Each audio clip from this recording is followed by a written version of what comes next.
New polling from Emerson shows Bernie Sanders and Joe Biden tied for the lead in the Democratic primary. We're breaking down how that all could play out. Team Rising is here to break it down. Colin Rogero is a Democratic strategist, and Patrice Onwuka is a senior policy analyst at the Independent Women's Forum. It's great to see you both. Great to see you both. Two great friends of the show. Indeed. Happy Friday. So, all right, we got this new Emerson poll. Now, look, Emerson, you know, it has its caveats. Could be an outlier. Not sure what the margin of error. It's like 6 points. It's plus or minus 4.5% with a sample of around 500 people. Okay. However, Biden and Sanders are tied up at the top. And as Crystal highlighted in her monologue today, Colin, Bernie has inched back up to #2 in the RCP polling average. So I do think that is a pretty significant development, that you have seen Warren now drop back to the 3rd place. And she almost has erased the gains that she had since the last 3 months. Yeah.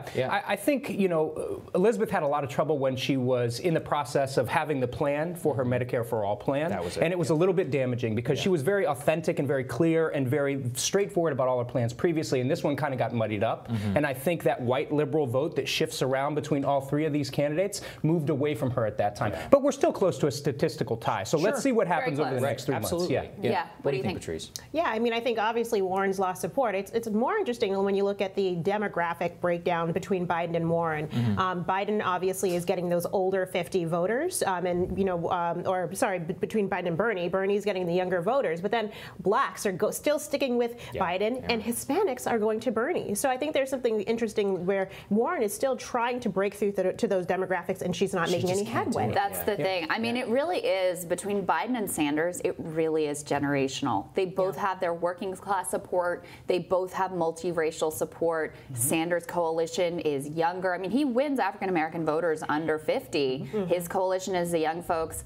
Biden's coalition is the older folks, and then you have these like sort of white liberals shifting between Pete and Warren, and it's really his rise that has caused her to fall in the polls. And I think you're right that her searching around on Medicare for All really opened up a lane for him to come and see some of that support. Yeah, I absolutely agree. And speaking to what Patrice said about the kind of demographic breakdown, you know, I don't think Elizabeth Warren's campaign has done a whole lot of outreach to the African American and Latino community. I have seen zero communications directed. She did a big speech in Atlanta just recently, pitched directly to African-American women, where she thinks that that's a demographic that she could pull over some support in particular from Biden. So you're seeing those efforts being made more and more from her. But here's what I found ironic. She was doing that speech, and in the studios owned by Tyler Perry, who started from the bottom and became, I don't think he's a billionaire yet, but he's certainly someone who's wealthy. His inspiration story is something that a lot of blacks look up to. So for her to go on stage and start calling out the billionaires that, you know, she's tired of you know, they're not paying their way,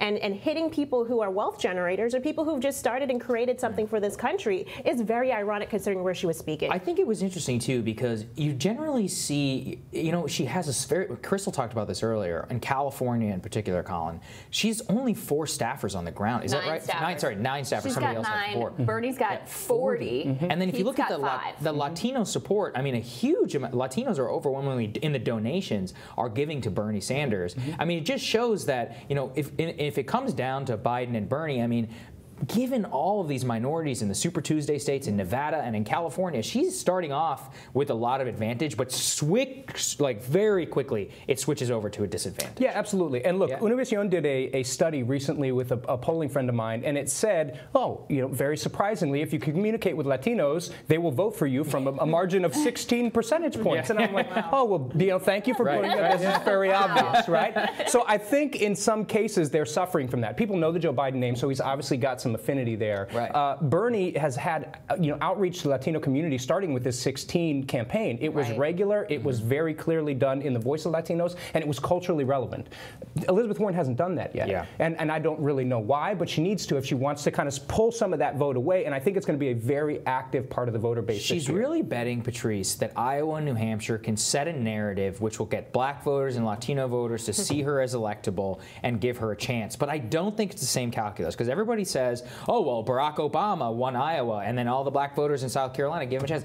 Elizabeth Warren is not Barack Obama. She's not. She doesn't have his magic or his charisma. Yeah. She also has some problems. I always bring it up, and President Trump will bring it up if she were to be the nominee, which is, again, about her authenticity and her history. Yeah. And who is she? Is she one person one day or one person another? I think that strategy of betting it all on Iowa and New Hampshire is also what Mayor Pete is also doing, and so that can, and he's in the lead in those two states, so it can hurt her substantially. It's the only way that candidates that start with this sort of affluent white base, it's the only way that they have ever won. It was the Barack Obama model. So yeah, everybody whose base is basically in that lane, that's what they're hoping is going to happen. I thought that the other numbers in this poll that I thought were really interesting and are backed up by other polling that we've seen in this department. They asked whose supporters are definitely going to vote for them, right? They're not looking around, they're not shopping, like they're with this candidate and that's that.